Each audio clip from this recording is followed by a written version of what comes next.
Bueno, prácticamente este día nos estaremos despidiendo de nuestras sesiones de clase. No implica que ya terminamos, sino que nos quedará pendiente una clase, pero por las cuestiones que mencionábamos anteriormente, la semana pasada, mencionábamos de una especie de puente que por ahí se inventaron. Entonces no es realmente un asueto para todos, sino que es propio de la universidad. Vamos a aplicar el grabar la sesión de clase que corresponde el día viernes y se los vamos a subir. Ese sería el último contenido que quedaría pendiente de la unidad número 9. Son 4 clases.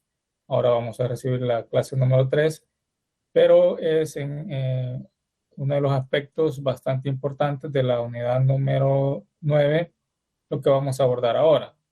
Entonces vamos a despedirnos con los aspectos de análisis y cálculo del fenómeno de vulcanización en los elastómeros.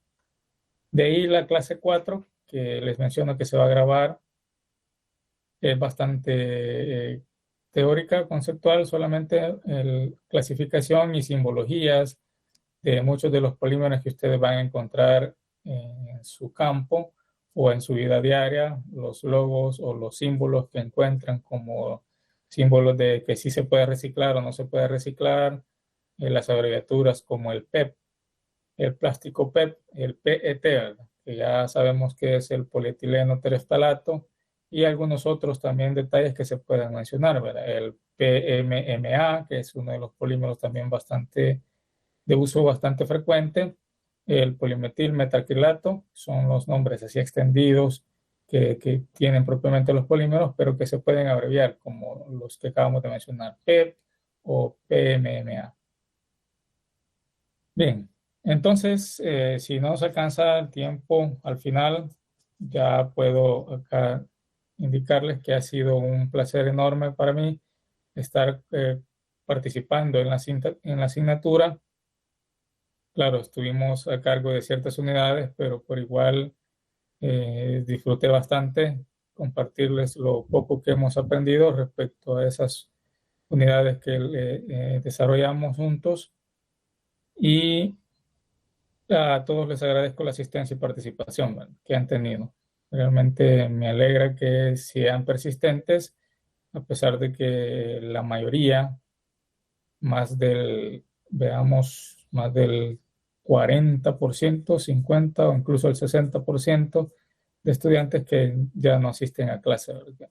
Ustedes han sido ese grupo selecto que sí se ha mantenido pendiente de las clases y de las sesiones de discusión. Así es que solo los incentivo a que sigan manteniendo ese ánimo para que puedan al final del ciclo coronar con buena nota esta, esta materia de ciencia de los materiales uno para nuestros compañeros de mecánica y eléctrica, y tecnología de los materiales para nuestros compañeros de química. Bien, entonces nuevamente agradecerles y como les digo, siempre es un placer y estoy a la orden para lo que ustedes requieran en algo que ustedes crean que podemos ayudarles. Pues ahí estamos siempre a la orden, los correos quedan abiertos para que ustedes puedan hacer sus consultas. Por acá mencionan algo de las notas de las tareas. Ya la tarea uno ya se ha calificado, le aparece la nota solo al estudiante que ha enviado el reporte y él debe comunicárselos a sus demás compañeros. Cuando ya se promedie y se introduzcan a Prometeo, claro, se les va a aparecer a todos la nota. Entonces ahí la pueden revisar. Pero es necesario primero promediar la tarea uno y la tarea 2, sacamos un promedio y se sube al expediente. Y de la misma forma hacemos con los avances uno y 2, esas notas se promedian y se sube una sola nota a Prometeo del proyecto. Entonces en eso estamos todavía. El avance 2 no lo entregan todavía porque tenemos de fecha el 6 de noviembre y estamos en la calificación ya iniciando la calificación de la tarea 2, que es el informe del ensayo de tensión que tuvimos. Creo que esas son las notas que quedamos pendientes, ¿verdad? Y bueno, el parcial 3 ya está también publicada la nota. La revisión, por cierto, si es que no se los había mencionado en la clase anterior, no sé, no recuerdo si lo mencioné, pero vamos a hacer la revisión presencial. Ahí ustedes se van a inscribir, ya hay un enlace de inscripción en el que ustedes pueden anotarse para solicitar revisión si es que la necesitan. Y quienes deseen solamente ir a traer su papeleta, pues también vamos a llevar todo el paquete de papeletas ese día a esa hora que se establece en la revisión y pueden solo llegar a traer su papeleta. Si es que desean tener ese bonito recuerdo, si hemos obtenido buena nota, ¿verdad? Entonces por ahí va a estar siempre el paquete completo. Claro, lo seguro es que nos encuentren ese día, esa hora, en ese local, ¿verdad? Que se va a definir para la revisión. Así es que si quieren ir a traer su papeleta, pues allí va a estar. ¿Qué más se me puede escapar? ¿Alguien más que desee agregar algo que se me ha escapado antes de que iniciemos la clase?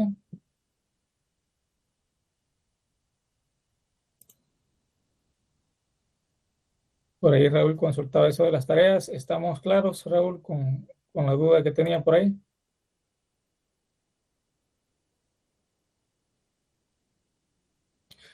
Por aquí Marcos dice si se va a realizar repetido. Sí, del parcial 3 hay repetido. Por el momento vamos repitiendo todos los parciales, la verdad. Es algo que a nosotros como profesores sí nos afecta, nos baja el ánimo, pero ni modo, hay que hacerlo. Suficiencia, por ahí la suficiencia creo que estaba en la semana 18, por ahí mencionábamos algo, creo que le podemos dar un vistazo nuevamente al programa, ustedes lo tienen, pero para que todos estemos en sintonía por ahí, puedo trasladarme hacia el programa, vamos a ver.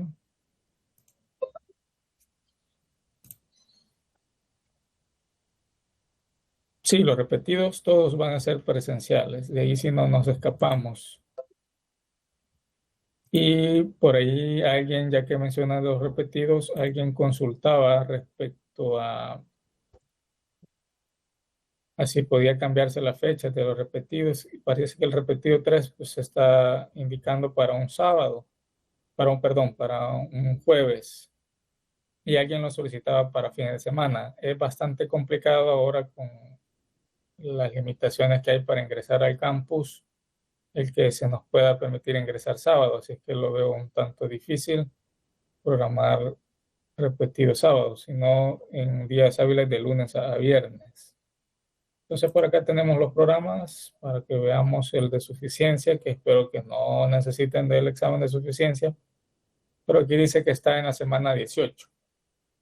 Entonces aquí estamos cerca de 3 semanas para realizar ese examen de suficiencia. Fecha exacta, creo que todavía no se ha colocado, o si se ha colocado, no estarán vistos, pero suficiencia, veamos. Por ahí estaría dándose el 24 de noviembre, por ahí. Sí, con la semana del 24 de noviembre. Vamos a ver, dicen una semana, 2 semanas, sí, correcto, en la semana 18. La hora está pendiente todavía de confirmar, porque es necesario sacar quienes aprobaron y quienes aplican para suficiencia y quienes no. ¿Algún otro detalle? Y suficiencia también presencial, ¿verdad? Diferidos, repetidos y suficiencia presencial, parece que sea. ¿Alguna otra duda?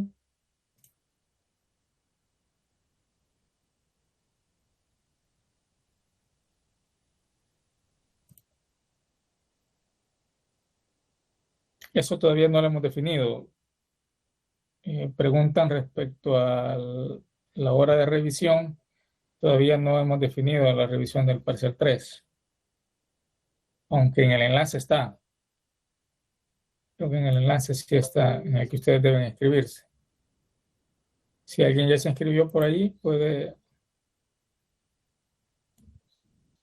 agregar ese dato.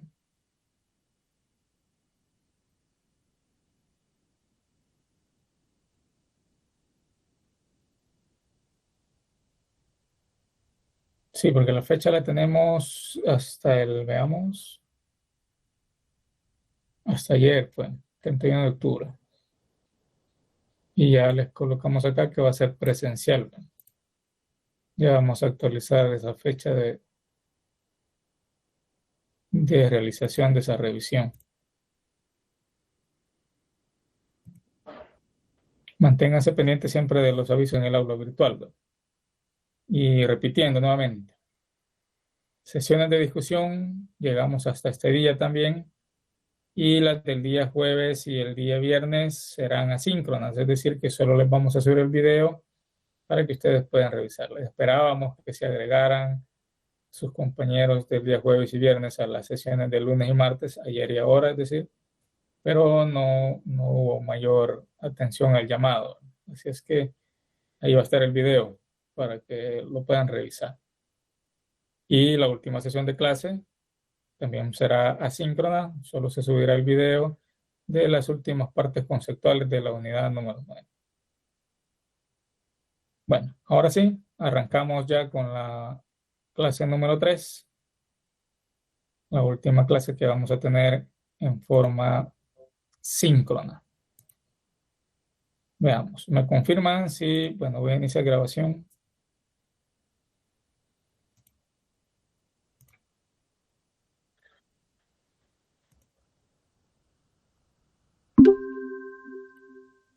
Inicio grabación, desactivo cámara y ya estoy presentando pantalla. Les pido de favor si me confirman si se puede visualizar y si se escucha. Sí se puede visualizar y se escucha. Muy bien. Bienvenidos nuevamente todos. Vamos a abordar ahora el tema 9.4.5 que tiene que ver con el comportamiento mecánico de los polímeros. Vamos a ver ciertas propiedades, cómo estas propiedades pueden modificarse cuando nosotros realizamos algún proceso, ya sea de manufactura o alguna variante en la composición química de los elementos para mejorar estas propiedades. Y no solo las propiedades mecánicas, sino que también podemos observar mejoras en algunas otras propiedades como las propiedades ópticas, propiedades térmicas o propiedades químicas. En los polímeros siempre va a comportarse o siempre va a manifestarse un comportamiento un tanto similar al comportamiento de los materiales metálicos cuando estos son sometidos a esfuerzos. Solo que hay unas diferencias que debemos aclarar. Primeramente, cuando nosotros aplicamos fuerzas en los extremos de un polímero, aquí se estamos representando con estas flechas, esos esfuerzos o esas fuerzas aplicadas a un polímero. El polímero en primeras instancias lo que hace es tratar de estirarse, reacomodarse, plegar sus cadenas, como mencionábamos en la clase anterior, antes de llegar a deformarse permanentemente. Si este esfuerzo no supera el esfuerzo de fluencia del material polimérico, entonces estos tienden a comportarse como un resorte. Con la diferencia es que en ese estiramiento puede que las cadenas se desenmarañen, como decimos, se desenreden de unas sobre otras y tienden a colocarse un poco más paralelas. Eso contribuiría a mejorar las propiedades mecánicas de este material. Observemos aquí en la imagen B, donde tenemos una cadena de un polímero, parece un gusano esto. Cuando nosotros estiramos estos dos extremos de la cadena del polímero, esta tiende a alinearse. Dependiendo de si es una cadena propiamente lineal o ramificada, entonces así vamos a tener la facilidad para lograr alinear o tratar de poner lo más paralelas posibles las cadenas que constituyen el polímero. Pero sucede que cuando esta fuerza incrementa tanto la que estamos aplicando, tanto que superamos el esfuerzo de fluencia, entonces unas cadenas respecto a otras empiezan a deslizarse. Ante esa situación, lo que tenemos es ya la deformación permanente del polímero. Tal es el caso que vemos aquí en la imagen C. Vemos esta cadena deslizándose acá con otra cadena que tenemos aquí superpuesta. Ante esta situación ya el polímero empieza a estirarse permanentemente.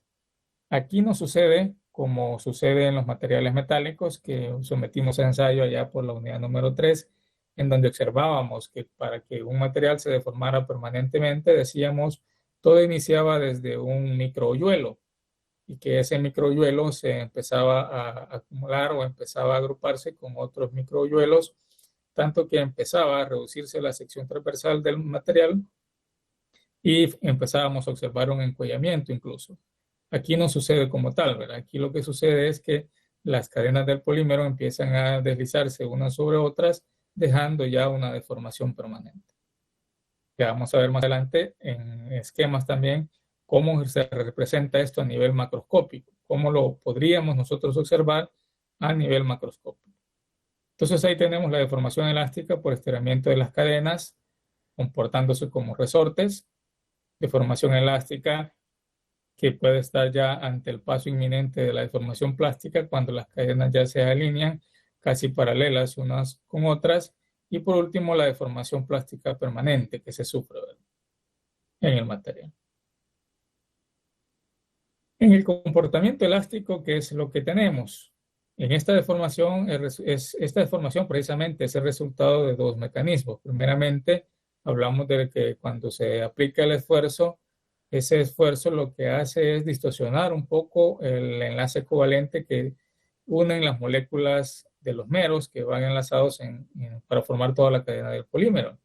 Con eso, esa distorsión más bien es un pequeño estiramiento que se da, permite que se alarguen las cadenas, pero no se deforman permanentemente, sino que se produce, como mencionábamos, si tenemos un rollo de macarrones ya cocidos, ¿verdad?, que están en condición blanda, entonces esos están todos desordenados, pero si tomamos ese rollo de macarrones y lo empezamos a estirar, observaríamos que cada uno de esos macarrones empiezan a alinearse casi en forma paralelas, cada uno respecto del otro. Entonces eso es lo que se produce en el comportamiento elástico en primeras instancias. Dependiendo de las características que tenga el material polimérico, entonces ahí va a aparecer el concepto de viscoelasticidad cuando la recuperación elástica que tenga este polímero depende mucho del tiempo. Es decir, que algunas veces podemos hablar de que la recuperación elástica puede ser bastante rápida, en el caso de los elastómeros, o en algunas otras veces puede ser una recuperación elástica bastante lenta, es decir, que retorne siempre a sus condiciones iniciales, pero lo haga de una forma bastante lenta. Hay muchos polímeros que ustedes van a observar de esta forma, y ustedes los estiran y cuando los sueltan, estos empiezan a recuperar su longitud o sus dimensiones originales, pero lo hacen de una forma bastante lenta. ¿Con qué elementos ustedes han jugado desde su infancia que son materiales poliméricos, donde han observado que este se recupera, pero lo hace de una forma bastante lenta? ¿Han manipulado alguna vez un polímero como esos que estamos mencionando?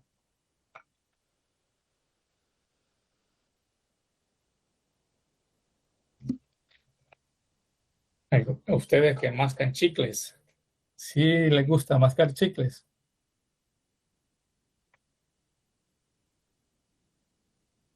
Cuando ese material ya está bastante exprimido y ya solo tienen el bagazo de ese chicle y empiezan a deformarlo, observan que algunas veces ese chicle o esa masa, su recuperación es bastante lenta, no se deforma permanentemente, pero cuando se recupera lo empieza a hacer de una forma bastante lenta. A eso se refiere la viscoelasticidad, esa dependencia que tiene la recuperación elástica respecto al tiempo. Por eso se habla aquí algunas veces que la recuperación elástica involucra horas de recuperación. Después, que si es que se supera el comportamiento elástico del polímero, entramos al comportamiento plástico, cuando este esfuerzo que se ha aplicado supera el esfuerzo de flencia. Las cadenas se estiran permanentemente, empiezan a girar, es decir, que ellas pueden girar dentro de su mismo eje, se estiran, se desmarañan, giran y empiezan a deslizarse una sobre otra. Eso es el manifiesto de que se ha dado ya una deformación permanente. Aquí tenemos nuevamente otro esquema representativo donde se observa las cadenas de los polímeros desordenados, realmente son materiales amorfos. Acá observen, las cadenas están todas enredadas unas sobre otras, pero cuando se aplica el esfuerzo empiezan a colocarse casi paralelas. Después de este proceso de colocarse casi paralelas, empiezan a deslizarse si el esfuerzo sigue aplicándose y llega a superar el esfuerzo de fluencia. Hay un deslizamiento de una cadena sobre otra.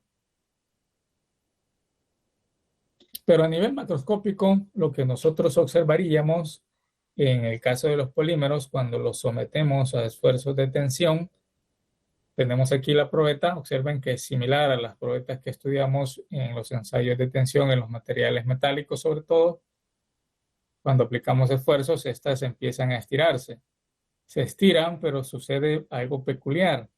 La sección transversal no solo se reduce en un punto en particular, sino a lo largo de toda la longitud en la cual se está aplicando el esfuerzo. Acá observamos que si se empieza a formar nuevamente un encuellamiento, ese encuellamiento no es concentrado, sino que esa deformación que se empieza a observar acá empieza nuevamente a distribuirse a lo largo de toda la longitud de la probeta, del polímero. Y se tiene la sección transversal con una uniformidad bastante particular, bastante bien definida. Nuevamente desaparece el encuellamiento hasta que se supera el límite que soporta el material y este se fractura. Aquí sí, ya por el mismo efecto de que es un material bastante dúctil, en estas últimas instancias sí ya observaríamos un pequeño encollamiento. Por ahí alguien escribía en el chat quizás alguna duda o consulta, no lo puedo visualizar por acá. Sí, yo tengo una duda, ingeniero. ¿Ese encuadramiento que menciona se puede determinar o depende de cada material y de cada condición? Determinar respecto a qué valores. Por ejemplo, decir, si voy a estirar un plástico y quiero saber qué tanto se va a hacer el cuello de ese estiramiento, hasta decir, se hacen tantos encuellamientos hasta romperse, o, no sé. Muy bien, ese dato es particular de cada material polimérico, porque los que son bastante dúctiles, vamos a tener numerosas veces que se va a formar un cuello y que se va a empezar a repartir, pero cuando sometemos a prueba de ensayo otro polímero, como por ejemplo de los que están hechos las hinchetas que se ocupan para paquetes de empaquetamiento de láminas, por ejemplo, metálicas, esas hinchetas que son fabricadas algunas veces de teflón, ese material no es tan dúctil, entonces en ellos no se va a observar con frecuencia la formación de encuellamientos. Pero eso es característico de cada material. Tendríamos que tener el dato de referencia de cada uno de los materiales poliméricos que vamos a ensayar para saber cuántos podemos encuellamientos formar antes de que se llegue a fracturar. Es propio de cada uno de ellos.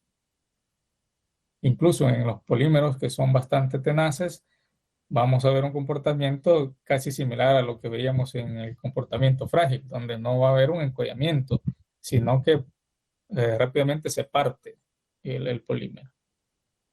Para que tengan idea de esto, es como los materiales que nosotros comúnmente en buen salvadoreño decimos materiales que son bien tostados, los plásticos bien tostados. En ellos casi no se observa deformación en encollamiento, sino el corte repentino que se da en ellos. ¿Vamos bien acá? ¿Estamos bien con esto? Listo, gracias. Excelente. Aquí tenemos algunos datos de referencia de algunos de los polímeros que van a encontrar con frecuencia, datos de resistencia a la tensión en libras por pulgada cuadrada, el módulo de elasticidad en KSI y los libras por pulgada cuadrada, ¿verdad? Y algunas de esas propiedades de su estructura. Por ejemplo, aquí tenemos el polietileno LED. Esto es el polietileno de baja densidad, es su nombre en inglés, ¿verdad? Con sus datos de resistencia en tensión y el módulo de elasticidad en kilolibras por pulgada cuadrada. Se dice por acá que la estructura es amorfa, son completamente amorfos, muy ramificados. Recuerden que es lo que hablábamos respecto a los ramificados. Es fácil o difícil formar zonas cristalinas en los polímeros ramificados. Vamos a ver si pusieron atención. ¿Es fácil o es difícil formar zonas cristalinas en un polímero totalmente amorfo y aún más muy ramificado? Es difícil. Es bastante difícil, muy bien. Lo mencionábamos en la sesión anterior, muy bien. Entonces estos son los que tienen menores propiedades en cuanto a mecánica, menores propiedades mecánicas.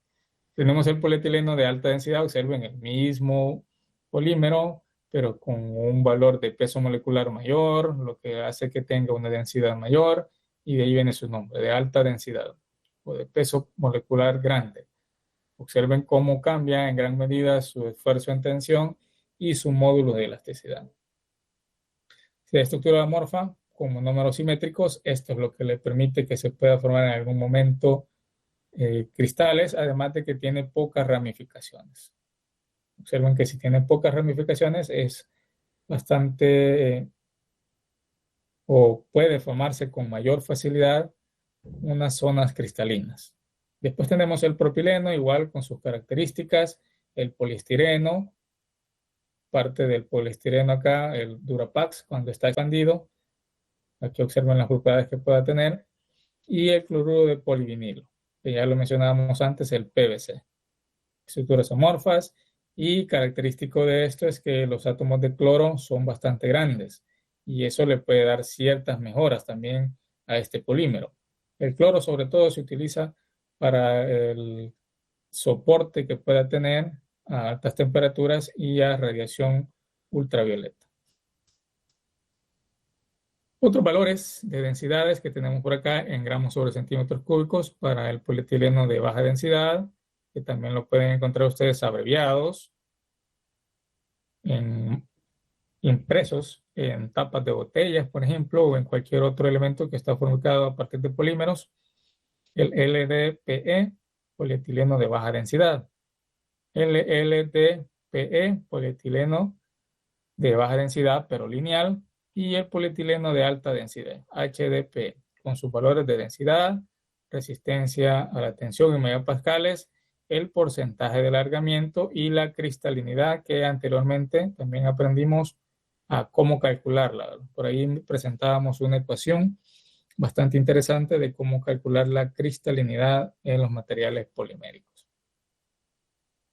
Observen que el polietileno de baja densidad tiene un grado de cristalinidad del 65% y el de alta densidad del 95%. Eso es lo que le confiere las mejoras en las propiedades mecánicas, además de ser de alta densidad.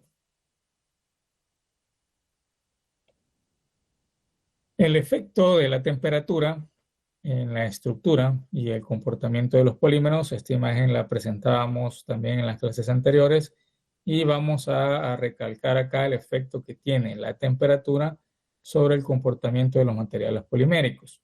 Y aquí se hace la distinción de los dos tipos de polímeros que podemos tener, el polímero totalmente amorfo y el polímero que puede tener ciertas regiones cristalinas. Totalmente amorfo acá, y el que tiene ciertas regiones cristalinas, en el cual se han formado núcleos que permiten tener un ordenamiento, claro, un ordenamiento de corto alcance de las cadenas, pero que con eso se logra mejorar en gran medida sus propiedades. Cuando estamos en condición líquida, las cadenas tienen totalmente facilidad para moverse, puesto que estamos en su estado de degradación molecular líquida. Pero cuando empieza su proceso de enfriamiento, acá se va formando ya el sólido del polímero, en este caso amorfo. Sigue siendo fácil mover las cadenas cuando aplicamos esfuerzos, pero en cambio, en los materiales cristalinos, polímeros cristalinos, cuando tienen cierto grado de cristalinidad, aquí es bastante difícil ya tratar de mover algunas de las cadenas para seguir mejorando sus propiedades, por el mismo hecho de que estas regiones ya cristalinas restringen ese movimiento de las cadenas, porque aquí el polímero ya tiene buenas propiedades en sí. Después, si se prosigue su proceso de enfriamiento hasta formar a temperatura ambiente todo el sólido, puede que el polímero tenga un comportamiento totalmente vitrificado, es decir, un comportamiento similar a los vidrios que ustedes ya estudiaron también en la unidad número 8. Entonces aquí es donde es bastante interesante siempre comparar el comportamiento dúctil y frágil que nos define como límite la temperatura de transición vítrea. El comportamiento será casi similar, a diferencia de que cuando hablamos de ductilidad en los materiales poliméricos, prácticamente estamos hablando de su comportamiento como viscoso, como un fluido viscoso o viscoelasticidad. Entonces tenemos aquí nuevamente el efecto de la temperatura cuando ésta ya se combina con el tiempo. También vamos a hablar de un fenómeno bastante interesante y que ustedes también lo viven a diario en los materiales poliméricos, el efecto llamado fluencia lenta, que también es conocido como la termofluencia.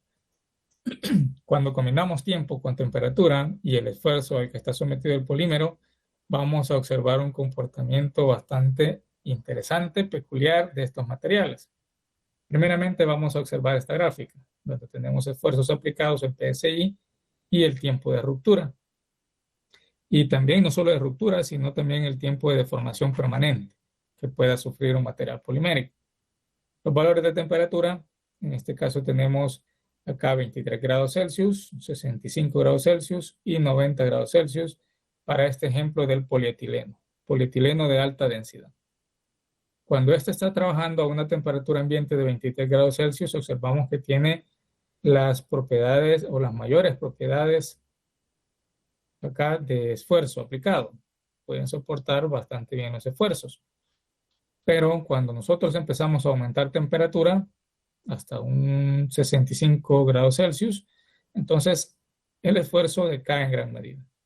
El material se va comportando cada vez más dúctil, hasta que se comporta totalmente como viscoso hasta llegar hasta su punto de fusión. Si seguimos bajando nuevamente acá la temperatura, observamos cómo decae nuevamente el esfuerzo que pueda soportar el material y siempre tendiendo a disminuir conforme va aumentándose el tiempo. ¿Alguna vez ustedes han observado, bueno, quizás el ejemplo más sencillo, sus calcetines? ¿Han observado qué pasa con sus calcetines a lo largo del tiempo? ¿Qué sucede con sus calcetines? Y no solo los calcetines, ¿verdad? Sino que cualquier otra ropa interior. Al cabo de un tiempo, estos elementos, esa ropa interior, tiende a estirarse. Eso es parte de la termoflencia. Cómo se va deformando el material permanentemente y quizás ni lo percibimos nosotros, pero a lo largo del tiempo este empieza a quedar deformado permanentemente y es cuando decimos, ya están bastante flojos los calcetines, pero ahí seguimos usándolos, ¿verdad? Nuestra ropa interior igual ya está bastante estirada, pero ahí seguimos utilizándola también. Eso es por mencionarles un ejemplo. Si no hagan ustedes, tomen un elástico y traten de enrollar un paquete de lapiceros, por ejemplo, y déjenlos por allí, pero que quede bastante bien firme, ¿no?, ese paquete. Y déjenlos un buen tiempo. Al cabo de ese tiempo, si llegan a revisar, el elástico ya está estirado. Y no es que nosotros seguimos aplicando un esfuerzo mayor, sino que estuvo aplicándose ese esfuerzo por un buen tiempo y eso provocó que se deformara permanentemente. Eso es parte de la termofluencia o la fluencia lenta que estamos indicando por acá. Los polímeros termoplásticos también presentan relajación de esfuerzos. Así es otro nombre con el que se conocen la termofluencia, una relajación de esfuerzo, es decir, que empieza a ceder esfuerzos los materiales polímeros. Es decir, bajo una deformación constante, observen lo que mencionábamos del rollo de lapicero sujeto con un elástico, y el esfuerzo sigue siendo constante, la deformación también, pero como va pasando el tiempo, este empieza a deformarse permanentemente. Vemos aquí esta gráfica de la deformación en porcentaje respecto al tiempo, en horas, para diferentes casos que tenemos aquí. El polipropileno, el PP, observemos cómo su deformación va incrementando en función del tiempo. Va creciendo su deformación en función del tiempo. Tenemos aquí el PMMA, que dijimos que era este polímero, PMMA. ¿Cuál es el nombre? Ahí les puede aparecer una pregunta teórica. indique cuál es el nombre del siguiente polímero. PMMA.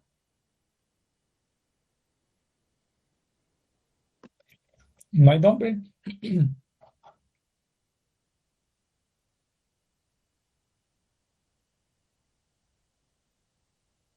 PP ya dijimos polipropileno. Y PMK, PMA, PMMA, aquí está una pista. Es el que nosotros conocemos como acrílico. ¿Han visto antes láminas de acrílico o bloques de acrílico? Del que se forman muchas veces o construyen muchas veces peceras cuando no se quiere usar vidrio, ¿verdad? Algunas cortinas transparentes de algunos estantes. Es el mismo policarbonato. La No, polimetil metacrilato. Lo acabo de buscar. por ahí va el nombre. Por ahí está. Muy bien. PMMA. Polimetilmetacrilato. Que nosotros decimos acrílico, ¿no? Comúnmente lo conocemos como acrílico. Bien. Entonces ahí tenemos también su tendencia al comportamiento de la deformación, como ésta se va incrementando a pesar de que estemos aplicando un esfuerzo pequeño, pero si este se aplica por mucho tiempo, tiende a causar grandes deformaciones en el material. Aquí vamos observando cómo va incrementándose esas deformaciones a lo largo del tiempo. Y tenemos incluso para diferentes esfuerzos aplicados también, 500, 2000, 1000, 4000 y 1500 PSI. La intención de la gráfica es que observemos que todos tienden a incrementar su deformación conforme avance el tiempo. Ya mencionamos, siempre acuérdense del efecto de los calcetines, ¿verdad? Cómo estos se estiran y nosotros no percibimos realmente en qué momento llegó a deformarse permanentemente, porque fue una deformación lenta que ha sufrido a lo largo de todo el uso que ustedes le han dado. Bien. Que a veces pensamos que, y nos alegramos porque decimos, híjole, los calcetines ya me quedan flojos, es porque estoy rebajando. No, ¿verdad? Es porque el calcetín realmente es el que ha sufrido la termofluencia. Bien. La relación de estructura, propiedades y propiedades en los polímeros. Vamos a hablar del estado vítreo. No es que sea un vidrio el polímero, sino que un comportamiento similar a los vidrios que ustedes ya estudiaron en la unidad 8 que mencionábamos de los cerámicos. Por debajo de la temperatura de transición vítrea, recuerden acá los polímeros siempre tienen esa temperatura de transición vítrea, algunos bien definidas y otros no, ¿verdad? Ya vamos a hablar de quiénes sí y quiénes no. Se menciona que por debajo de la temperatura de transición vítrea, los polímeros amorfos se hacen duros y bastante frágiles, es decir, tienen un comportamiento tendiendo a la fragilidad, como el vidrio. Por eso les indico acá un comportamiento similar al vidrio y de ahí viene este concepto de estado vítreo. El estado vítreo que define como límite la temperatura de transición vítrea que tenemos acá. TG, recordemos, es esa temperatura de transición vítrea y decíamos, este es el límite que nos va a permitir definir el comportamiento frágil y el comportamiento dúctil de los materiales. Aunque, repitiendo acá, cuando hablamos de polímeros, el comportamiento dúctil va tendiendo más bien a su comportamiento en estado viscoelástico, es decir, como un fluido bastante viscoso su comportamiento.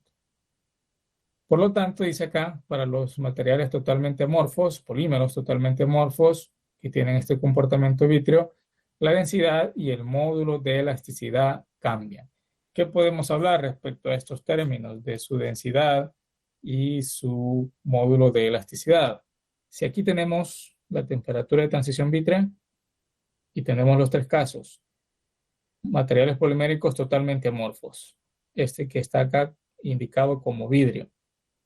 Materiales poliméricos en los cuales pueden formarse algunas regiones con cristales, donde formamos las lamelas que mencionábamos en la clase anterior y en los que tenemos alto grado de cristalinidad.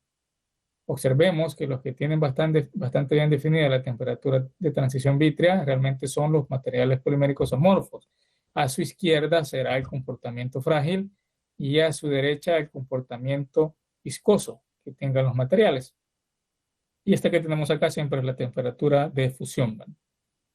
En los materiales semicristalinos, poliméricos, ¿verdad? Polímeros semicristalinos, empieza a desaparecer realmente esta definición de la temperatura de transición vítrea, porque su comportamiento aquí es tendiendo a incrementar las propiedades mecánicas, volviéndose un tanto más duros o tenaces, como queramos indicarlo. Y si hablamos de la cristalinidad, materiales poliméricos bastante cristalinos, observen que ya no se alcanza a definir propiamente ese comportamiento frágil y viscoso, porque aquí los materiales adquieren grandes propiedades y gran estabilidad física sólida, en este caso. Superada esa temperatura de fusión, todos los materiales, ya sea amorfos, cristalinos o acá semicristalinos, todos siempre tienden a su condición líquida. Desde aquí sí ya es bastante fácil mover las cadenas. Manipularlos es bastante fácil porque todo está en condición. Aquí es un tanto más difícil. La densidad, no mencionábamos ese aspecto. Aquí está en la escala de la densidad, donde vamos a ver sus incrementos. La densidad de los cristalinos es bastante grande, de los semicristalinos es intermedia y de los vidrios es una densidad bastante baja. Es decir, aquí el volumen específico es bastante grande. Por eso es que su densidad es pequeña.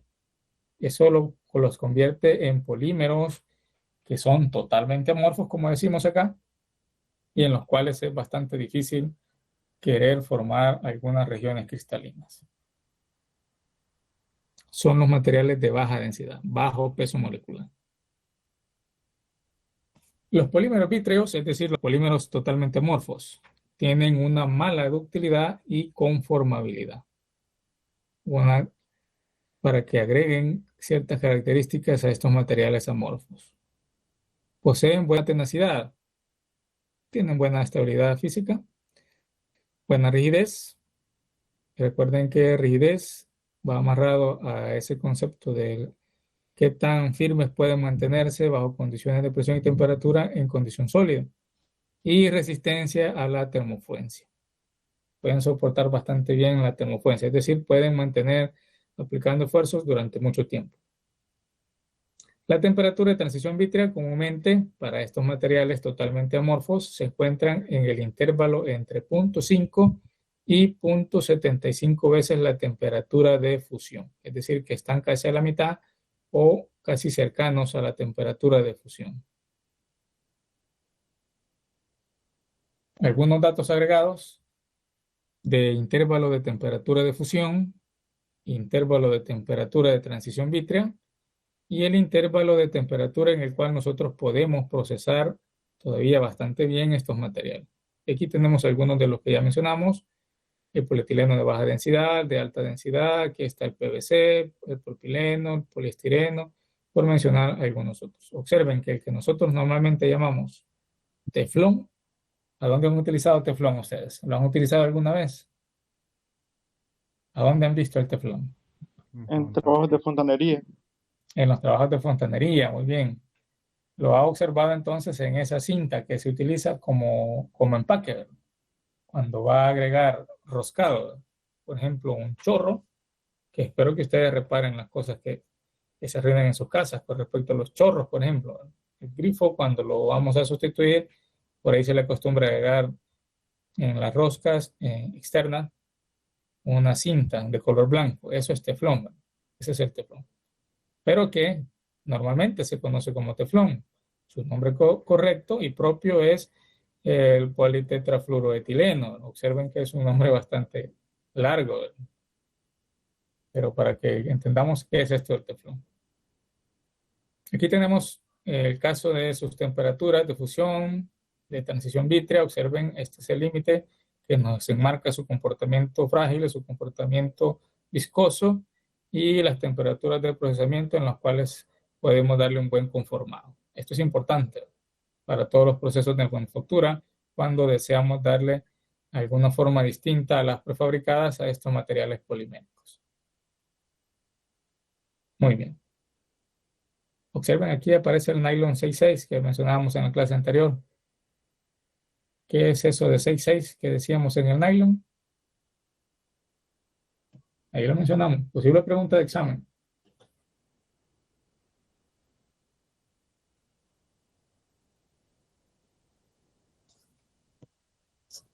Si no les queda ahí, que vuelvan a revisar el video. El nylon 66. Controles de estructura y de las propiedades en termoplásticos. Es decir, vamos a hablar de qué factores influyen en las propiedades que puedan tener los termoplásticos, o propiedades que puedan presentar los termoplásticos. Propiedades como las que ya mencionamos, el grado de polimerización, así como también el tipo de monómero del que esté construido el polímero, si es un copolímero o es un polímero sencillo, si las líneas o las cadenas, perdón, del polímero son lineales o ramificadas, y el grado de cristalinidad que se pueda tener en los materiales poliméricos define la estructura y las propiedades que pueda tener. Hablemos de cada una de ellas en particular. Lo que recordamos del grado de polimerización es que es la relación del peso molecular promedio del polímero entre el peso molecular del mero, que nos daba la idea de cuántos meros están incluidos formando las cadenas de los polímeros. Entonces, ese grado de polimerización, mientras más grande sea, implica que vamos a tener un polímero con mayor resistencia a la tensión, mayor resistencia a la termofluencia, y vamos a tener también una mayor tenacidad. Tenacidad al impacto. Recordemos que tenacidad va amarrada también a la energía que es capaz de absorber el material, en este caso el material polimérico. La energía que absorbe el impacto y la temperatura de fusión también se va a ver incrementada en los polímeros que tienen un alto grado de polimerización. El mayor peso molecular también nos enmarca una mejora en estas propiedades. Vamos a tener mayor temperatura de fusión mientras más grande sea el peso molecular promedio del polímero. Es decir, que los polímeros de alta densidad, de alto peso molecular, son polímeros que tienen alto punto de fusión. Eso de alto también es relativo, ¿verdad? Porque no vamos a igualar los puntos de fusión de los materiales metálicos tampoco, sino que dentro de su mismo grupo, como materiales poliméricos, son los que mayor presentan una temperatura de fusión. En el caso del tipo de monómeros, vamos a indicar que entre más grandes sean los grupos que forman el mero, que va a ir adicionándose para formar las largas cadenas de los polímeros, vamos a indicar que estos van a presentar mayor dificultad para intentar mover sus cadenas. Pero en este caso eso no es una desventaja, sino más bien una ventaja, porque esa misma oposición que presenta a que sean estiradas las cadenas o que sean desenredadas o que roten las cadenas dentro de su mismo eje, entonces involucra que pueda tenerse una mayor resistencia, una mayor rigidez y una mayor temperatura de fusión también. Además de esto, si los átomos también son bastante grandes, los que se están adicionando, como el caso del cloro que mencionábamos, va a presentar una mejora igualmente como los grandes grupos de átomos que se puedan tener formando el mero. Eso indica por acá. Observen este mero que tiene grandes grupos de átomos asociados. Aquí tenemos el anillo de benceno y algunos otros elementos como el carbono, el hidrógeno, también indicados. Los copolímeros, veamos cómo afecta el hecho de que sea un polímero llamado copolímero o sea un polímero formado por solo un mero sencillo que solo necesite un iniciador. Mejoras en el comportamiento de un polímero al combinar dos monómeros y sus propiedades. Observen que los copolímeros, en todo caso, entonces, presentan una mejora en las propiedades de este polímero que se formó. Si tomamos por individual el poliestireno formado a partir del estireno, a que si este lo combinamos con el butadieno, entonces este polímero formado va a tener mejores propiedades que el polímero estireno, el poliestireno por sí solo. El butadieno es un tipo de elastómero, Cuando se combinan estos dos, tenemos aquí el poliestireno butadieno, indicado también el butadieno con unas siglas acá, una abreviatura 1,3. ¿Qué idea pueden tener en base a lo que mencionamos anteriormente en la clase 2? Que podría representar el 1,3. Repitiendo nuevamente para saber si se acuerdan de lo que mencionábamos del nylon allá en la clase 2.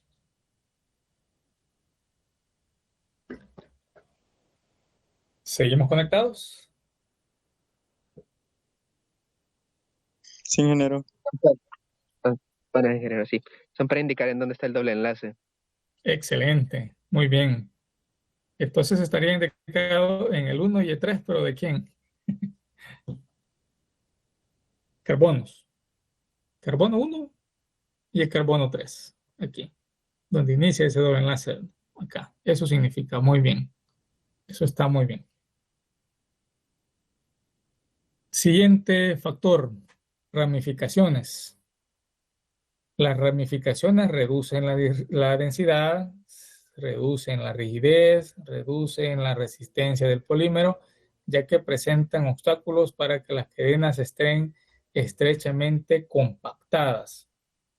En estos es bastante difícil. Recordemos que mencionábamos anteriormente también que en estos polímeros ramificados, cadenas ramificadas, es bastante difícil tratar de formar regiones cristalinas, y aquí reconfirmamos esto al decir que vamos a tener una disminución en las propiedades de los materiales si estos tienen acá cadenas ramificadas. Y veíamos toda una estructura y una clasificación de las formas que pueden tener estas ramificaciones. Cristalización. Al aumentar la cristalización, también aumenta la densidad, aumenta la resistencia al ataque químico, y en general aumentan la mayoría de las propiedades mecánicas de estos polímeros. Mencionábamos que la cristalinidad hace referencia a esas regiones que podemos tener de cadenas ordenadas dentro del polímero, aunque en esencia los materiales poliméricos son llamados materiales amorfos, ¿verdad? Porque estas regiones cristalinas no se prolongan a grandes distancias, son regiones de corta distancia o de corto alcance, como decimos. También la cristalización afecta las propiedades mecánicas, que ya mencionamos que son para mejora, y las propiedades ópticas. Entre más cristalino es, más translúcido es un material polimérico. No confundamos el hecho de translúcido con transparente, son conceptos distintos. ¿Qué dijimos que involucraba el que sea más translúcido? ¿A qué hacía referencia? ¿Y cuál es su diferencia con transparente? ¿O será lo mismo? Ya dije que no.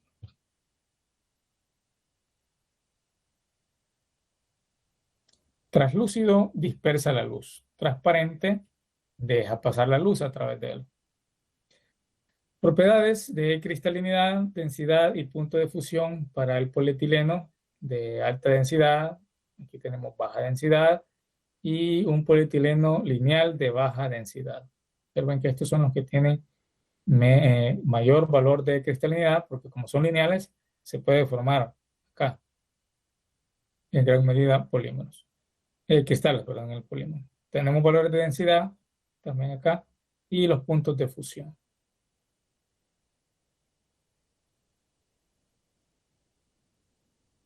Vamos a hablar ahora de los elastómeros, que es el último grupo que tenemos que estudiar de los polímeros.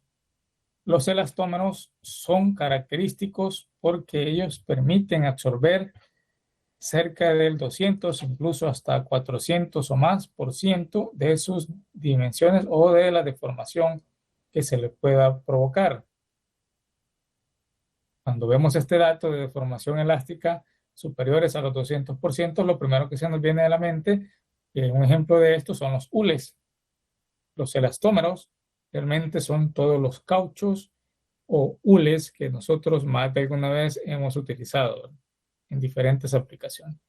En ellos observamos que cuando estiramos esos materiales sin superar su límite elástico, podemos deformarlos con una longitud que supera el 200 hasta el 400% o más de esas dimensiones. Ejemplos de estos materiales elastómeros. Tenemos en la fabricación de las bandas elásticas, las que ustedes usan para hacer ejercicio, por ejemplo, las que se utilizan en la industria automotriz para la transmisión mecánica, la faja de distribución, por ejemplo. Los mismos neumáticos de los automóviles están fabricados de elastómeros, cauchos, sellos, que ya más de alguna vez también hemos utilizado, sellos o rines, como son llamados algunas veces, como los que tenemos aquí en la imagen. ¿Perdón? ¿Alguien mencionaba algo por ahí? Se han utilizado antes algunos de estos sellos, pero volvemos al mismo ejemplo del chorrito. Cuando cambian el chorrito o cuando ven que está goteando mucho es porque es el sello que lleva incluido, que está fabricado de elastómeros, ya caducó, ya se desgastó o incluso ya se rompió.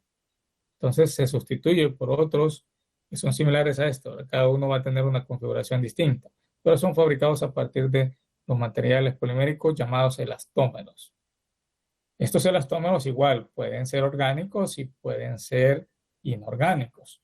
Ya vamos a ver más adelante algunas láminas respecto a esto. Fabricación de mangueras. También mangueras ya hemos utilizado. Casi en la vida diaria utilizamos mangueras. Y aislamientos en conductores eléctricos.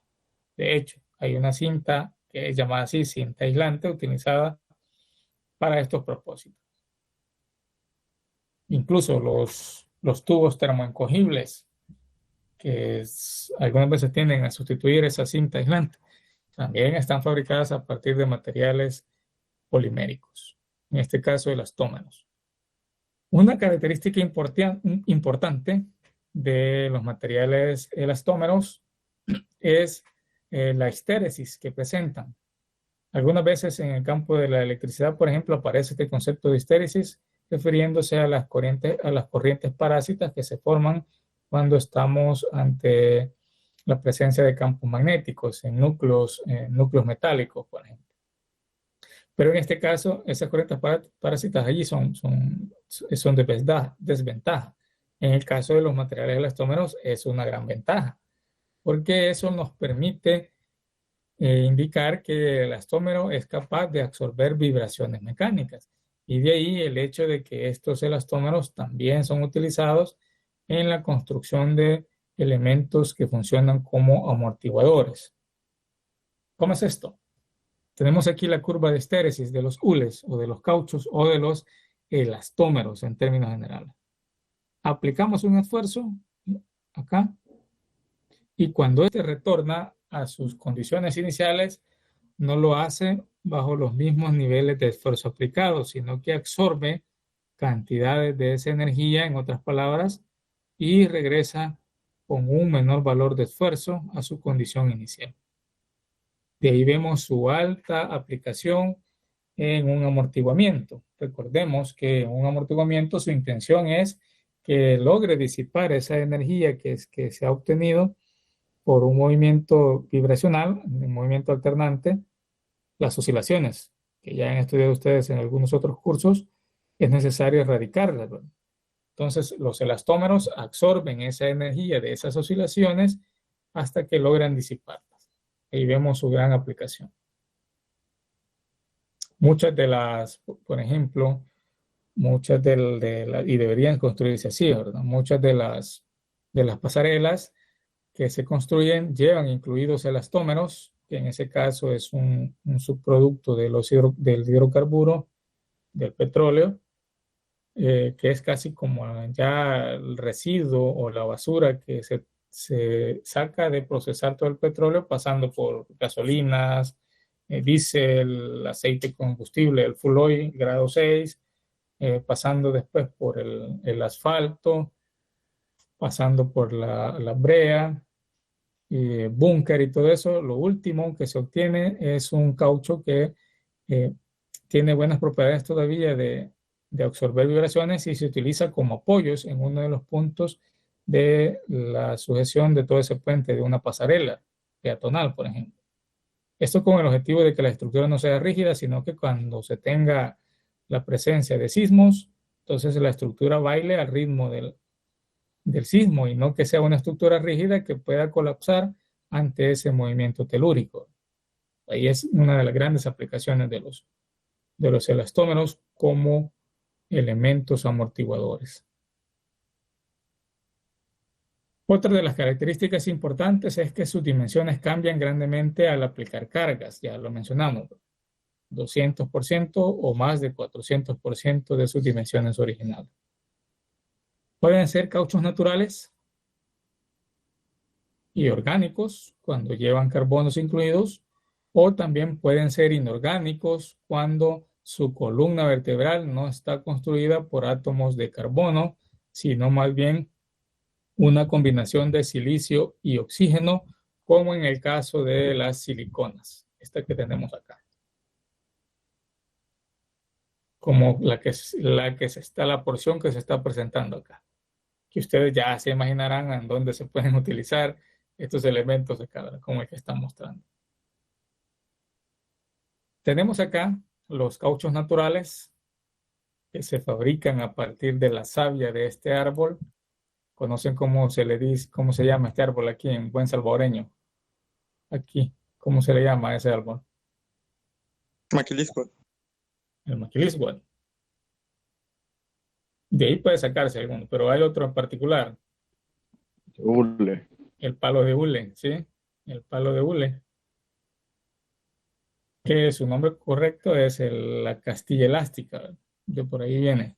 Pero nosotros aquí en buen salvadoreño, palo de hule.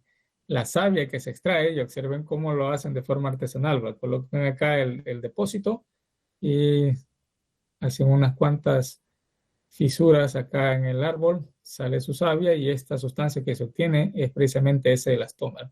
Claro, hay que tratarlo, ¿verdad? Para que llegamos a obtener al final el sólido que deseamos, la preforma que deseamos. En forma, si lo vemos a nivel microscópico y lográramos observar sus cadenas, aquí las cadenas están mucho más enredadas que en un polímero de los que hemos estudiado anteriormente, como el poliestireno, el polietileno, por mencionar algunos. Aquí las cadenas están todavía más enmarañadas, de tal manera que cuando se aplica una fuerza, de ahí viene su alta propiedad de que puedan cambiar grandemente sus dimensiones, ¿verdad? Logran alinearse las cadenas, pero en ese alineamiento ya se ha estirado más del 200 o el 400% de sus dimensiones originales y sigue permaneciendo con deformación elástica. No se ha deformado permanentemente. Si hablamos de los elastómeros, indudablemente tenemos que indicar los isómeros geométricos, porque esto sirve para clasificar dos formas importantes que tienen los elastómeros. Y sobre todo, con el ejemplo que vamos a tomar por acá, el isopreno, que es uno de los hules naturales con los que ustedes han convivido desde su niñez, cuando fabricaban hondillas que mencionábamos, o fabricaban resorteras, como le llaman en México. Entonces, ese hule del que está hecho esa hondilla es isopreno. Ese es su nombre correcto. Un caucho natural. El caucho que se obtiene de la savia de ese árbol que veíamos anteriormente.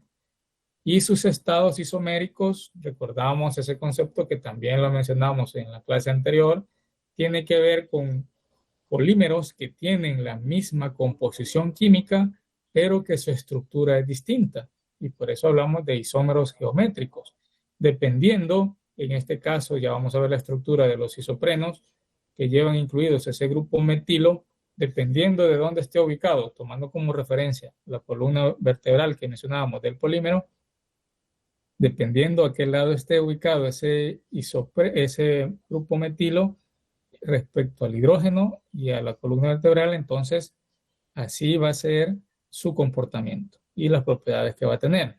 Y así se va a distinguir también de dos formas importantes que pueden tener los isoprenos. Este isómero incluye dos enlaces dobles, que muchas veces es llamado dieno también, que mencionábamos entre los átomos de carbono. La polimerización ocurre cuando se rompen los dos enlaces, creando en el centro una molécula, creando una molécula en sí que va a tener en el centro un enlace doble entre dos átomos de carbono también, y dejando los que llamábamos radicales libres, que son electrones sin pareja, en los extremos. ¿Cómo es esto? Y ya vamos a ver la complejidad que pueda presentar esta estructura. Si tomamos como ejemplo siempre el isopreno, estamos con ese ejemplo, el caucho natural, uno de los elastómeros más representativos. Vamos a tener una forma de este caucho llamada forma cis, cuando el grupo metilo está del mismo lado que el hidrógeno que está indicado en el grupo o en el mero de este polímero. ¿Cómo es esto? Partamos de acá. Imaginemos que este es el monómero que se va a constituir en el mero posterior que se dé la reacción. Tenemos este doble enlace entre el átomo de carbono y este de carbono, este otro doble enlace en el átomo de carbono y carbono. Observen que este es el monómero. Cuando se inicia la reacción, se rompe uno de estos doble enlaces, se rompe este otro doble enlace y los electrones libres que quedan del rompimiento de este enlace y de este otro se emparejan y forman acá otro enlace, teniendo aquí doble enlace en el centro de los átomos de carbono, dejando radicales libres aquí en este carbono y este otro carbono que tenemos por acá. Como lo vemos ahora aquí. Esto ya es el mero de la unidad repetitiva que va a construir las cadenas del isopreno. Vemos aquí el doble enlace que se forma en el centro de la molécula, en estos dos átomos de carbono, y el grupo metilo, que es esto que tenemos aquí, el CH3, está en el mismo lado que el hidrógeno enlazado con este carbono de este doble enlace. Esto es lo que define el isopreno en su forma cis. Están del mismo lado. Y esta es la unidad que se va repitiendo. Para recalcar, ahí está ya el mero formado que se va a ir repitiendo, manteniendo en el mismo lado el grupo metilo, CH3, y el hidrógeno. Acá. Se hace la distinción con este porque en la siguiente forma, que tiene el mismo isopreno, tienen la misma composición química, pero las posiciones del grupo metilo cambian respecto al hidrógeno, que lleva enlazado el carbono en su doble enlace. Ahí tenemos el grupo metilo, para que no se les olvide, el CH3. Ese es el grupo metilo. Bueno, y para que no se les olvide aún más, ahí está un meme a manera de chascarrillo. ¿Qué dice el grupo metilo cuando reflexiona ante este acantilado que tiene por aquí? ¿Metilo o no metilo? ¿Qué dicen ustedes? ¿Metilo o no metilo? ¿Qué dicen? Para que no se duerman. No metilo. No metilo. Muy bien. No metilo. Espero que no se les olvide cuál es la molécula del grupo metilo. Entonces, a partir de ahora. CH3. Acuérdense de esta gran reflexión. ¿Metilo o no metilo? Nuevamente, tenemos el isopreno en su forma cis. Aquí tenemos, observemos el grupo metilo del mismo lado del hidrógeno. Aquí están los carbonos de doble enlace y esta es la molécula ya del mero que se va a repetir. Observen que aquí aparece su forma cis 1,4 también. ¿Qué referencia tendríamos de esta nomenclatura? Que los enlaces se van a dar entre un mero y otro en el átomo de carbono 1 y en el átomo de carbono 4, este que tenemos aquí. Eso significa el polisopreno 1,4. Para que tengamos mayor idea de dónde está incluido este isopreno o el polisopreno, que también se entiende por igual, en la fabricación de botas de hule, que se utilizan que son bastante impermeables, ¿verdad? En el campo de la agricultura, van a observar si no han ido al campo, también en las personas que trabajan en los car wash, también acostumbran utilizar estas botas, y también en la construcción de guantes acá. Observen, los mismos guantes que ustedes también pueden utilizar cuando hacen limpieza de los inodoros en los baños de sus casas. Espero que sí lo hagan. Y otro, para que tampoco se les olvide, si somos responsables, hablando de educación sexual, y lo que siempre debemos andar en nuestra cartera, hablando de niños y niñas, ¿verdad? Debemos andar ahí nuestro isopreno en nuestra cartera. Los condones, acá. Estos profilácticos, es bueno que siempre los anden ahí. Sean responsables. Están fabricados a partir de isopreno o poliisopreno. ¿Estamos bien? Ya no se les olvida a lo que normalmente llamamos caucho. Ahora que, ¿cuál es su nombre correcto? Que nunca debemos olvidar. El poliisopreno. Bien. La otra forma que tiene el poliisopreno es el llamado la forma trans. Se diferencia de la anterior, como ya mencionamos, en la ubicación que tenga el grupo metilo. Aquí se menciona que el átomo de hidrógeno y el grupo metilo en el centro de la unidad de repetición, es decir, donde están los átomos de carbono en su doble enlace, se encuentran este grupo metilo y el hidrógeno en lados opuestos. Las cadenas aquí son un tanto más ordenadas, son relativamente rectas, pero lo que enmarca nuevamente la diferencia es aquí. Si tomamos como base siempre este mero, aquí está el monómero. Observen que aquí está el doble enlace, aquí también el doble enlace, se rompen uno de estos dobles enlaces y se forma el doble enlace en la molécula acá en el centro, que es lo que tenemos aquí. Deja radicales libres tanto para este carbono como para este otro que tenemos aquí. Este radical libre que vemos aquí y este otro radical libre que está acá. Pero el grupo metilo, CH3, está en el lado opuesto donde se encuentra el hidrógeno. Eso es lo que permite que acá sea llamado un polímero isopreno en su forma trans. Ahí está. Ese es el grupo metilo. Recapitulando. Polímero, el isopreno cis y el isopreno trans. Aquí tendríamos hidrógeno, grupo metilo. Aquí tendríamos, por ejemplo, hidrógeno y aquí en este otro grupo metilo, en este otro carbono que tenemos acá. Una característica importante de los isoprenos en su forma trans es que las moléculas de este polímero están empaquetadas muy estrechamente de manera que resultan más cristalinos. En este es más fácil formar cristalinos dentro de lo que cabe, porque la estructura también es bastante compleja. Y ya hemos mencionado que en los materiales que tienen una estructura bastante compleja es un tanto difícil formar cristales. ¿Qué se hace entonces para tratar de mejorar las propiedades mecánicas y en términos generales las propiedades en sí de todo este isopreno? Aplicar lo que vamos a ver a continuación de la vulcanización. Pero antes de eso, enumeremos algunas otras características. Tipos de elastómeros que ustedes pueden encontrar. El BS, el elastómero BS, el butadieno estireno. Aquí tenemos algunas de las composiciones químicas que tenga. También podemos encontrar el nitrilo y el neopreno, además del isopreno que ya mencionamos anteriormente. El butadieno estireno o estireno butadieno, de las dos formas es correcto igual encontrarlo, pueden encontrarse acá con composiciones de 20 a 23% de estireno y el resto será de butadieno. ¿En dónde se utiliza?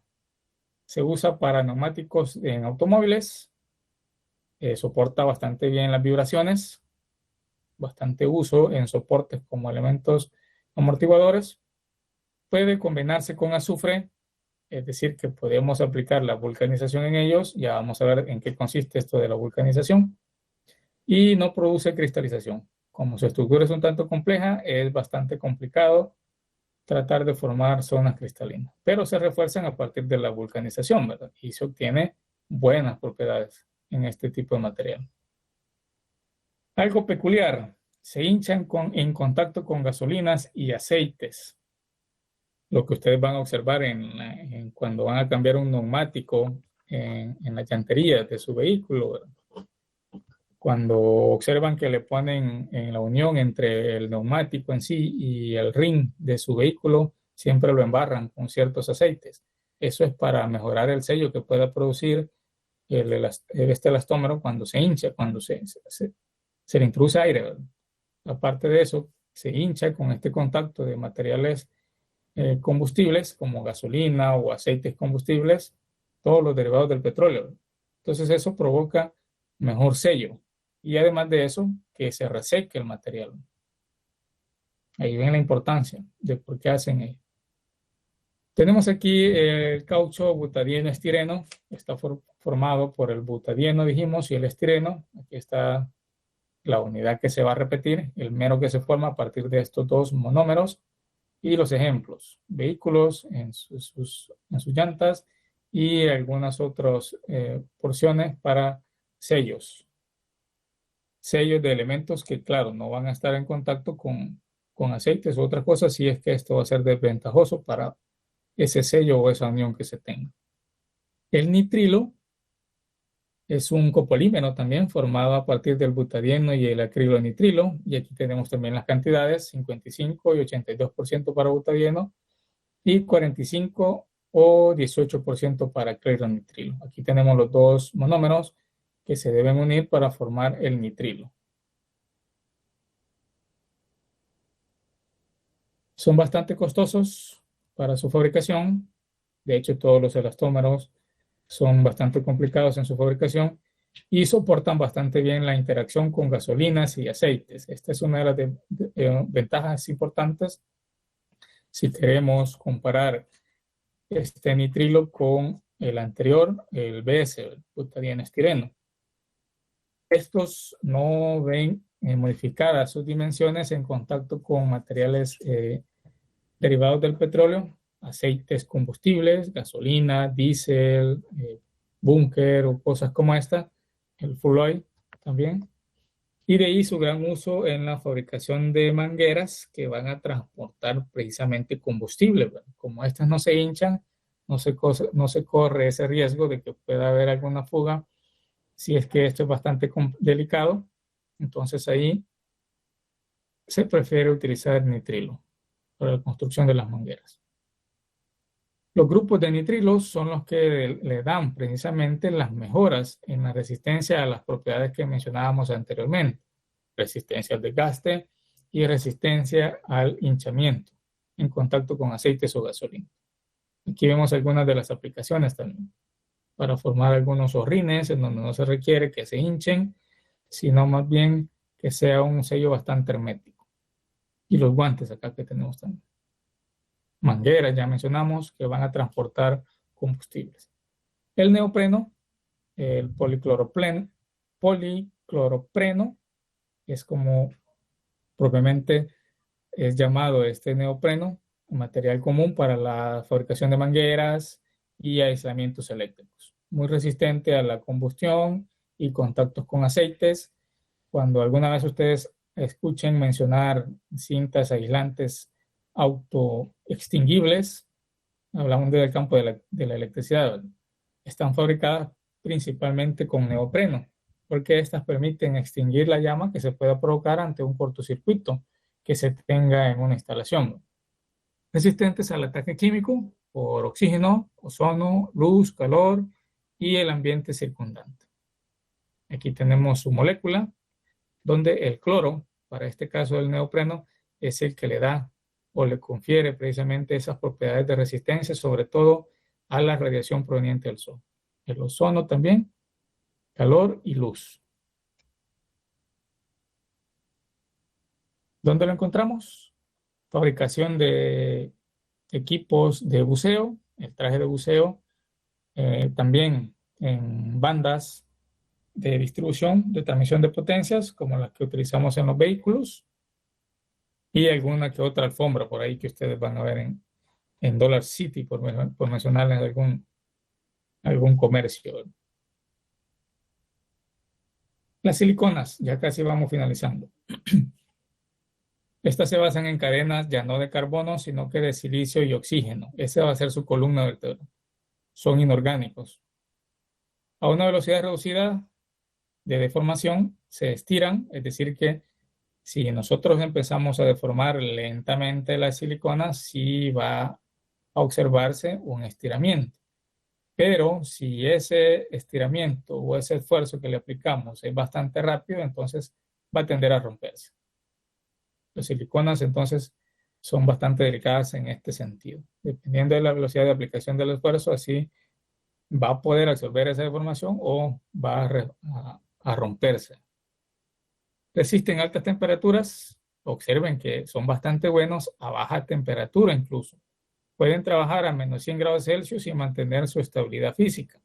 O también tanto hasta como 250 grados Celsius y todavía mantener su estabilidad física. Siliconas de bajo peso forman líquidos conocidos como aceites de silicona, que son los que utilizamos muchas veces nosotros como pegamentos, ¿verdad?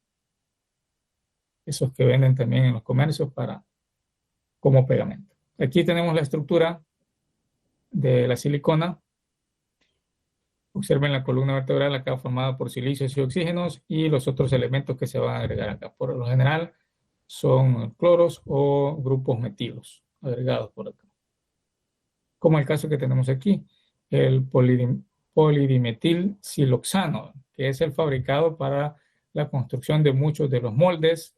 Si hablamos de las artes plásticas, es esto que está en celeste, no lo que está en blanco, ¿verdad? Esto puede ser masilla o algún otro material, pero esto que está aquí en celeste es el molde que ha sido fabricado del polidimetil siloxano. También en la construcción de tuberías, sobre todo en la industria óptica, las fibras ópticas están construidas a partir de este elastómero también. Resumiendo algunas propiedades, comparando caucho natural, el butadieno estireno, el butadieno acrilonitrilo y las siliconas. Recordemos que este es inorgánico y los demás orgánicos. Aquí tenemos resistencia a la tensión, elongación y temperatura de operación, entre los cuales pueden trabajar bastante bien manteniendo su estabilidad, es decir, manteniendo su rigidez. Esto es lo característico, observen. 750 a 850% de elongación, 400, 600, 450, 700, de 100 a 500. Estos son un tanto más rígidos comparados con los otros, ¿ven? Porque ya dijimos, si el esfuerzo aplicado es muy rápido, entonces estos tienden a romperse en lugar de estirarse. Muy bien, con esto finalizamos. Entrecruzamiento, la vulcanización. En esencia, esto fue inventado por Charles Goodyear en 1839 e inventado accidentalmente, como les había contado la anécdota en la clase anterior. Pero lo que sucede es que a las cadenas del elastómero se enlazan unas con otras agregando átomos de azufre. El azufre es el que forma las cadenas acá, forma los enlaces o los puentes que enlazan las cadenas. Y en el caso representativo que tenemos aquí, está siendo utilizado solamente un azufre para cada uno de los puentes. Pero no es el único caso. Aquí podemos tener muchos azufres involucrados, bueno, siempre dentro de un intervalo ya definido que puede estar entre 1 y 8 átomos de azufre que se pueden utilizar para formar este puente, pero lo más común es que encontremos 1 o 2 átomos de azufre formando el puente que enlace dos cadenas. Aquí tenemos esta porción de la cadena y esta otra porción de la cadena, de otra cadena. Ambas están enlazadas a través de inyectar acá azufres. Los átomos forman los puentes y se enlazan las dos cadenas, como lo que tenemos aquí en imágenes representativas de esta cadena, el elastómero, y esta otra cadena que tenemos aquí. Y están enlazadas con puentes fabricados a partir de átomos de azufre, que es lo que mayormente se utiliza, pero también en algunos otros casos el carbonato de plomo funciona como tal también, para construir puentes que enlazan las cadenas. Con eso se obtiene una mejora muy considerable y bastante significativa en los cauchos. Tanto así que ustedes pueden experimentar que es bastante difícil tratar de cortar un caucho de una llanta de un vehículo. La mayoría están vulcanizados, están reforzados de esta forma y es bastante complicado realizar un corte en ellos. Deben ser así, ¿verdad? Porque en las calles están sometidos a cualquier material cortopunzante que se pueda introducir. Dos formas en las que se puede enlazar el azufre. Un hidrógeno que se pierda de un carbono, allí ve la oportunidad del azufre de introducirse. O en el doble enlace que se dice que se rompe ese doble enlace, es insaturado acá, se menciona doble enlace. En ese rompimiento del doble enlace queda el radical libre disponible acá en cada carbono para introducirse también el azufre. Y se forma este puente. Observen que en este ejemplo se han utilizado 4 azufres.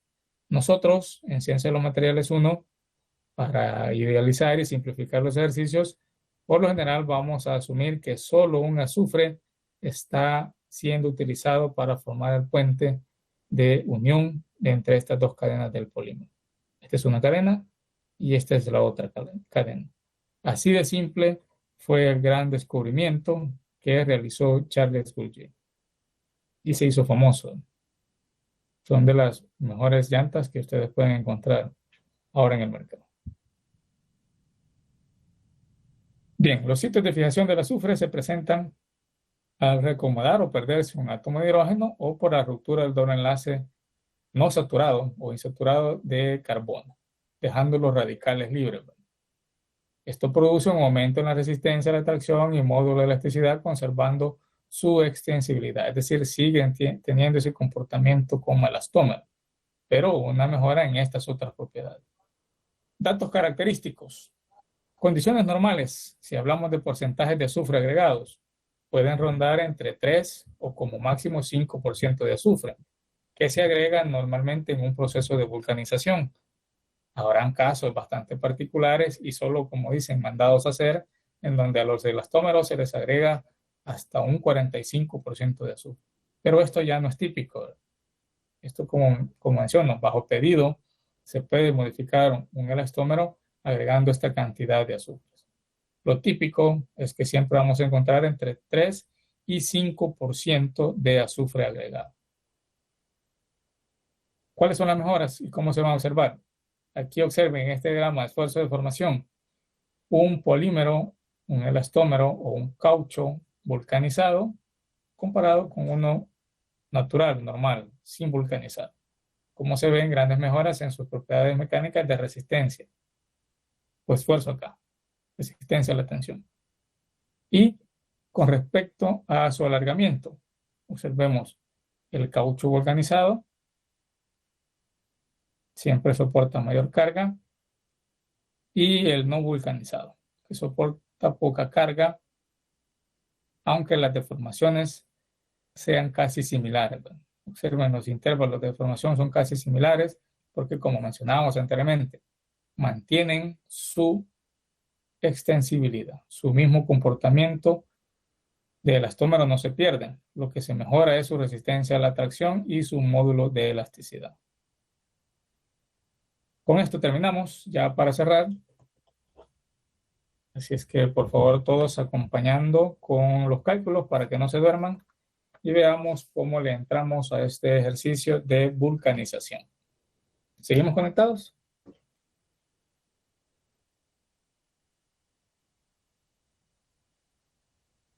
Sí, ingeniero. Muy bien. Veamos esto de forma rápida. ¿Cuántos kilogramos de azufre se requieren para que se entrecruce 15% de los sitios, dice acá, de entrecruzamiento en 200 kilogramos de caucho del poliisopreno? Este es el polímero, el isopreno, el elastómero. Suponga que todo el azufre se usa para los enlaces entrecruzados de los meros y que solamente un átomo de azufre toma parte en cada enlace de entrecruzamiento. Ahí vamos con la idealización que hacemos aquí. Pero podemos abarcar los casos entre 1 y 8 átomos de azufre utilizados. Entonces acá, en este doble enlace, cuando se rompa, aquí va a aparecer un azufre. Sería un problema todavía más interesante que nos dijese si solamente en un carbono o en dos carbonos. Ahí tendríamos dos azufres formando dos puentes. Pero aquí, como dice que solo uno, un puente es nada más el que se va a formar entre las unidades monoméricas, como dice por acá. Entrecruzamiento en los monómeros. Bien. Datos. ¿Qué información necesitamos?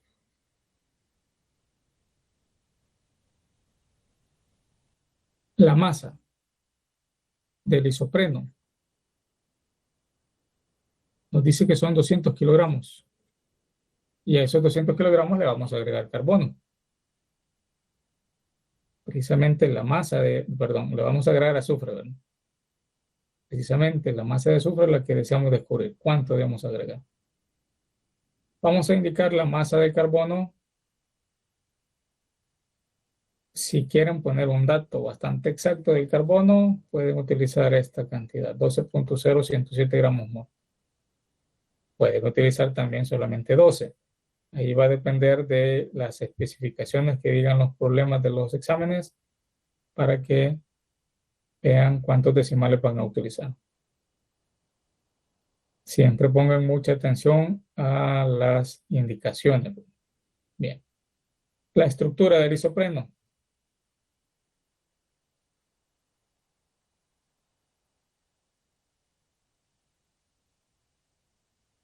¿Cuál es la estructura del isopreno?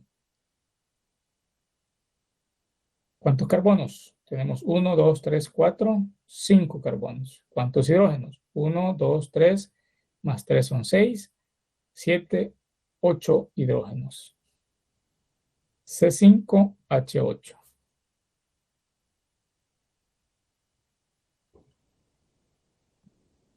Calculemos su peso molecular. Vamos a ir en orden acá.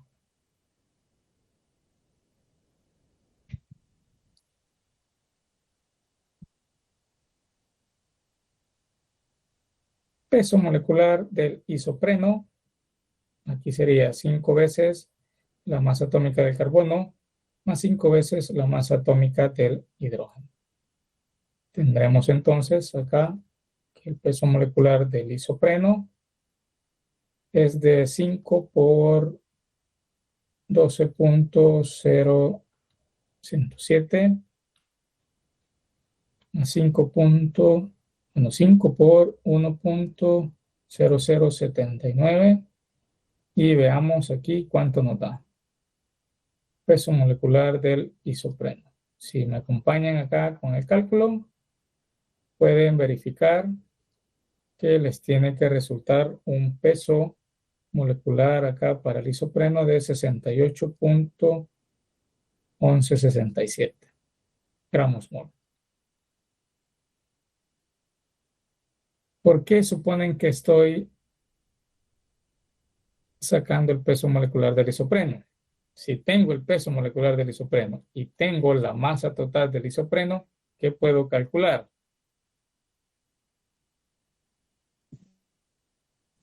El número de moles de isopreno. Pero, Muy perdón, bien. ingeniero, ¿no sería 8 veces la masa molecular del hidrógeno? Ay, perdón, quiero ver.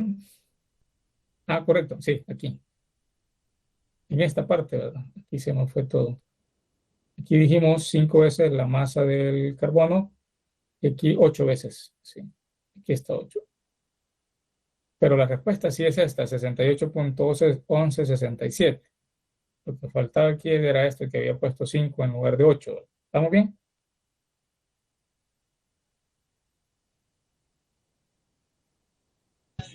Sí, está muy bien.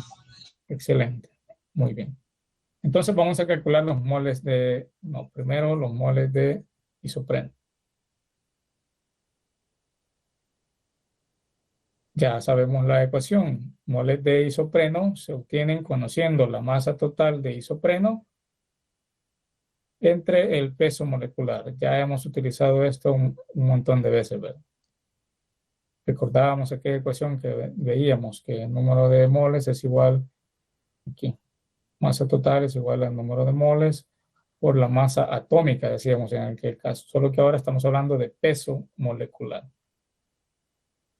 Entonces hacemos la sustitución y vamos a tener que la masa son 200 kilogramos, que en gramos serán 200.000 gramos.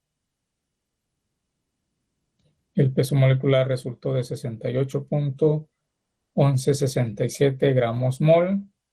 Y con esto se nos van los gramos y solo nos quedan los moles. Si confirman acá, les va a resultar alrededor de 2.936 vamos a trabajar con 4 decimales acá, moles. Bien, ahora que tenemos el número de moles de isopreno, estos fácilmente se pueden transformar a moles de azufre con esta consideración. El dato que nos da aquí el problema, que es bastante importante. Dice si se requiere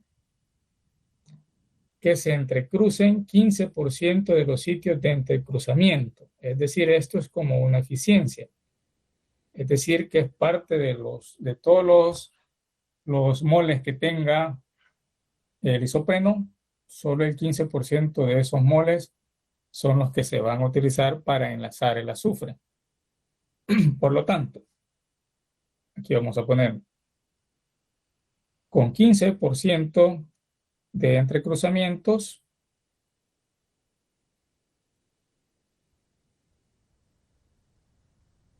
se calcula el número de moles de azufre. ¿Y cómo hacemos esto? Aquí vamos a continuación.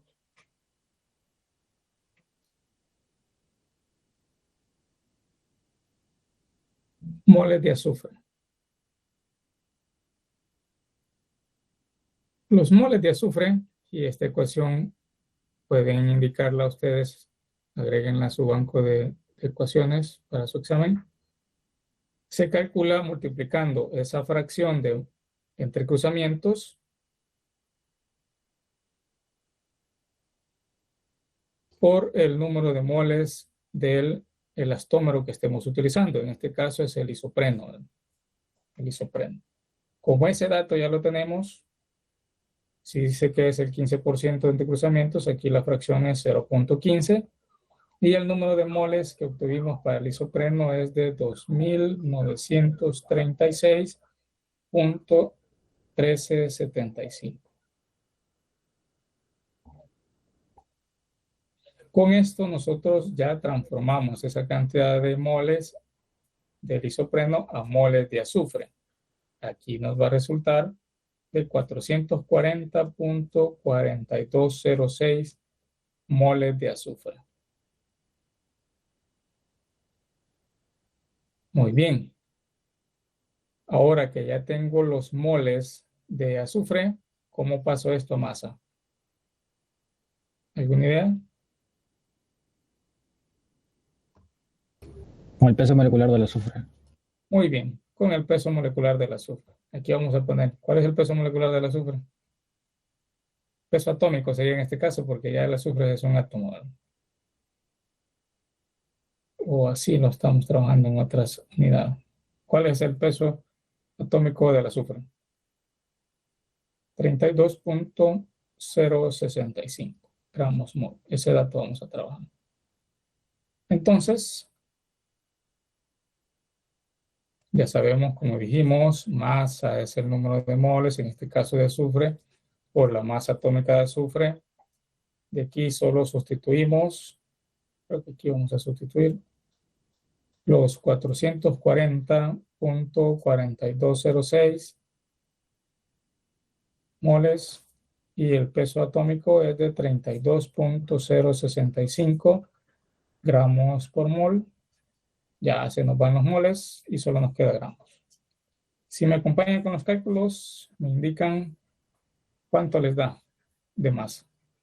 Pueden confirmar este dato, 14.12. Bueno, lo voy a escribir primero en gramos para que no nos confundamos. 14.122.09. Estos son gramos. Pero si seguimos las indicaciones aquí, nos dicen cuántos kilogramos de azufre. Entonces, esto debemos expresarlo en kilogramos. Mucho cuidado con esto. En los exámenes ustedes a veces no siguen esas indicaciones. Podemos poner 14.12 kilogramos.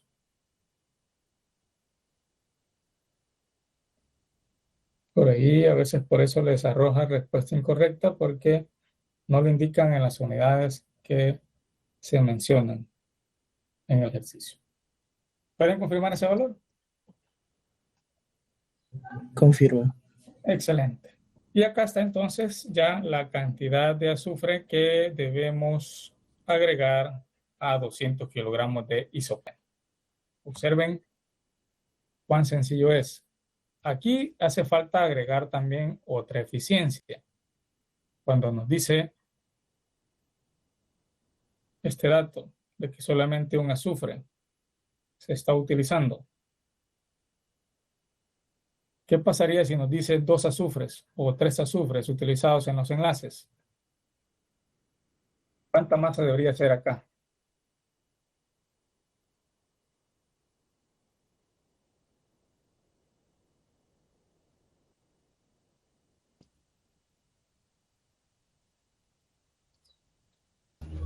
Sería el doble. Si son 2 azufres, sería el doble. Muy bien. Así es. Esa es la lógica que debemos seguir. Si son 3 azufres, sería el triple de esto, de masa que se necesita. Bien.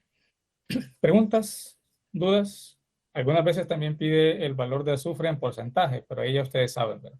Si ya tenemos la masa, esta masa del azufre la dividimos entre la masa total, que serían los 200 kilogramos de isopreno, más los 14.12 kilogramos de azufre. Esa sería la masa total. Y con eso ya sacamos el porcentaje peso de azufre necesario. No pierdan de vista ese detalle.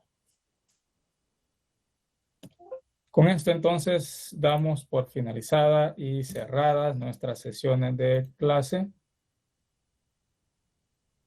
Ya solo queda pendiente, como les repito, el video de la clase del viernes que se les va a subir. Estén atentos. Si es posible lo subimos antes para que ustedes puedan aprovechar el tiempo y ya empezar a concluir con la estudiada de este último parcial, que involucra la unidad 8 cerámicos y la unidad 9 polímeros. ¿Algo que desean agregar? Si no, ya nos pasamos del tiempo.